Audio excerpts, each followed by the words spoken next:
Le Mai-Ndombe, c'est une jeune province qui a besoin d'une assistance, qui a besoin d'être accompagnée. Voilà pourquoi ma raison d'être ici au Canada, pour entrer en contact avec des potentiels investisseurs qui peuvent s'intéresser à notre jeune province. Alors je lance un appel au Canada, pays de paix, de nous accompagner sur cet élan pour que demain, Mai-Ndombe puisse connaître un véritable développement.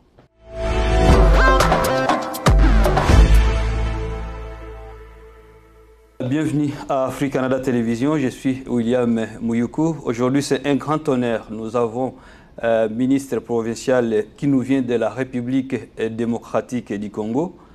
Monsieur le ministre, bienvenue. Merci beaucoup. Pour ceux qui ne vous connaissent pas, est-ce que vous pouvez vous présenter d'abord à nos téléspectateurs du Canada et du monde entier? Ok, je porte le nom de Monsieur Patrice Emery Beauville-Mwankanin. Je suis ministre de Finances, Économie, Commerce et Industrie et Petites et Moyennes Entreprises. Qu'est-ce qui explique votre présence ici au Canada aujourd'hui? Je suis ministre dans la province de Mai-Ndombe. Mai-Ndombe est le découpage de territoire, de province en République démocratique du Congo. Nous en avions 11, maintenant nous en avons 26. Et comme ministre, comme acteur dans le gouvernement provincial, le gouverneur Rita Bola, qui est notre numéro 1, m'a autorisé de venir ici pour faire le lobbying, rencontrer les différentes personnalités économiques du monde du Canada, parce que notre objectif, c'est d'ouvrir notre province par rapport au profit de la mondialisation, parce que nous ne pouvons pas être renfermés. Le Mai-Ndombe, c'est une jeune province qui a besoin d'une assistance, qui a besoin d'être accompagnée. Voilà pourquoi ma raison d'être ici au Canada, pour entrer en contact avec des potentiels investisseurs qui peuvent s'intéresser à notre jeune province. Vous avez parlé du lobbying. Dites-nous, Mai-Ndombe, quelles sont les opportunités qu'elle offre aux investisseurs canadiens? Bon, j'aimerais d'abord présenter la province de Mai-Ndombe. La province de Mai-Ndombe, c'est une des provinces de la République démocratique du Congo, parmi les 26 provinces. Et cette province est issue du découpage de Grand Bandundu. Nous avions à l'époque le Kwilu, le Kwango et le Mai-Ndombe. Le Mai-Ndombe, c'est plus au nord. Mai-Ndombe est dirigé pour la première fois de son histoire par une gouverneure qui est femme, Madame Rita Bola, que nous appelons affectueusement Maman T8, c'est-à-dire Maman de 8 territoires. Et les 8 territoires qui sont là, dans son ensemble, englobent Mai-Ndombe. Pour la petite histoire, Mai-Ndombe a produit des hommes comme Monseigneur Monsengo. Mai-Ndombe a produit des hommes comme Boboliko. Mai-Ndombe a produit des hommes comme Nsinga Uju. Et présentement, vous avez Julia Lingete, qui est l'inspecteur général des finances, qui fait un bon travail au niveau du Congo, et aussi le produit de Mai-Ndombe. Alors, à ce qui concerne votre question, Mai-Ndombe, c'est une province essentiellement forestière.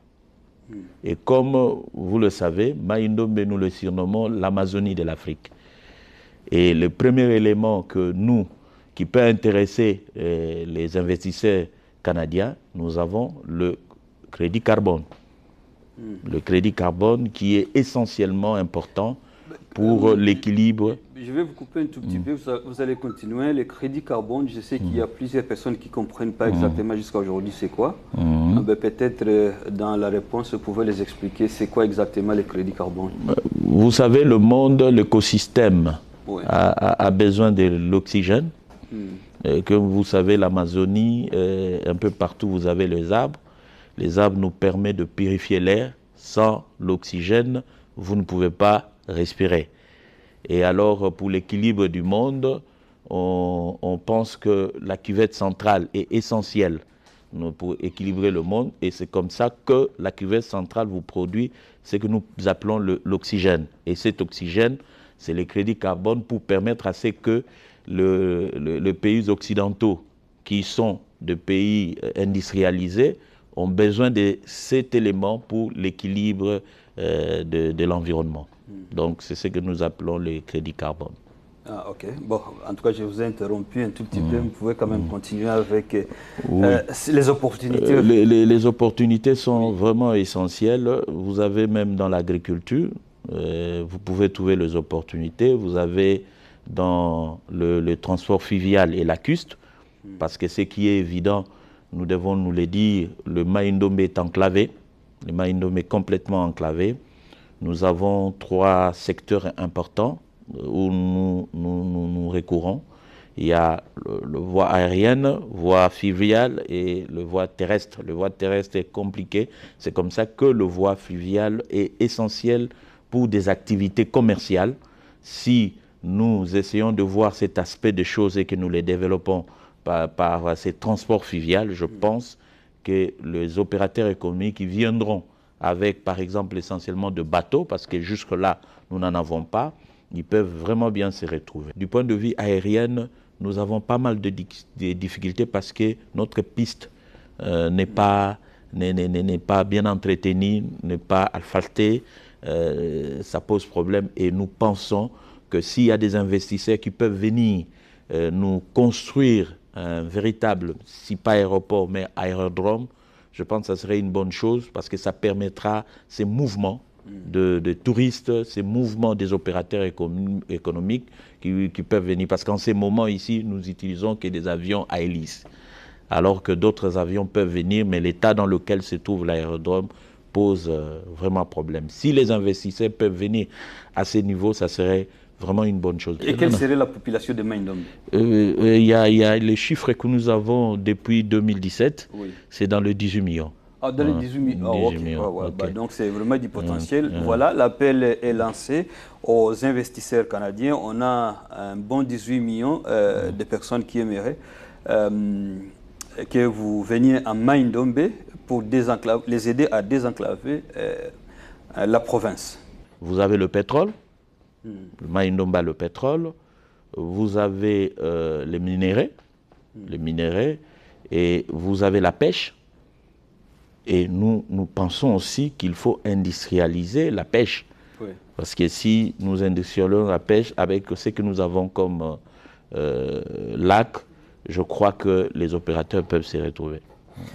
Vous avez, pendant votre séjour ici, vous avez déjà rencontré des investisseurs canadiens? Oui, éventuellement, je suis arrivé à Montréal. À Montréal, j'ai rencontré Madame Sadia, qui est de Development Investment, avec qui nous avons échangé et qui nous a mis en contact avec quelques partenaires qui s'intéressent aux produits Mai-Ndombe. Et éventuellement, nous sommes arrivés à Toronto. Nous avons échangé, Chambre de commerce Canada-Afrique, avec qui nous avons échangé.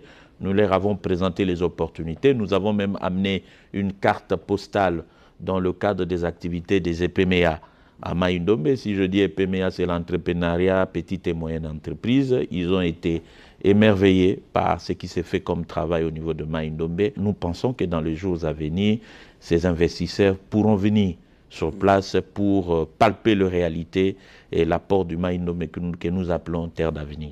Bon, vous êtes au Canada, et le Canada c'est un bon et beau pays à visiter. Y a-t-il des endroits où vous avez dit, bah, pendant mon temps libre, je vais quand même visiter le Canada? Y a-t-il des belles choses que vous avez vues? Oui, on m'a parlé de Niagara. Niagara Falls, qui nous pourrons profiter de ce week-end pour visiter, parce que si vous arrivez au Canada et que vous n'allez pas à Niagara, vous n'êtes pas allé au Canada. Mais j'ai beaucoup aimé le Canada, un pays extraordinaire.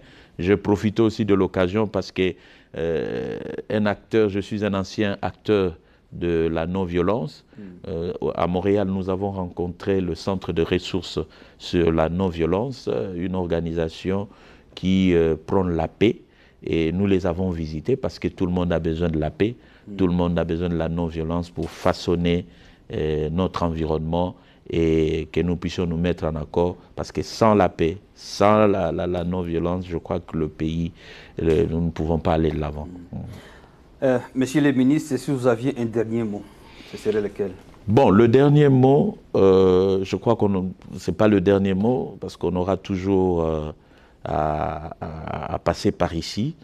Mais je souhaiterais que nous puissions accompagner la province de Mai-Ndombe. La province de Mai-Ndombe, nous l'appelons l'Amazonie de l'Afrique, constitue la stabilité mondiale du point de vue, avec ses potentialités forestières. Je crois que le Mai-Ndombe est très important et nous avons besoin de votre apport, de nous accompagner, parce que sans cet accompagnement, nous avons pas mal de difficultés. C'est une province qui est enclavée, mais qui a beaucoup de potentialités et qui a besoin d'une collaboration. Alors je lance un appel au Canada, pays de paix, de nous accompagner sur cet élan pour que demain, Mai-Ndombe puisse connaître un véritable développement. Merci beaucoup, monsieur le ministre. Merci beaucoup.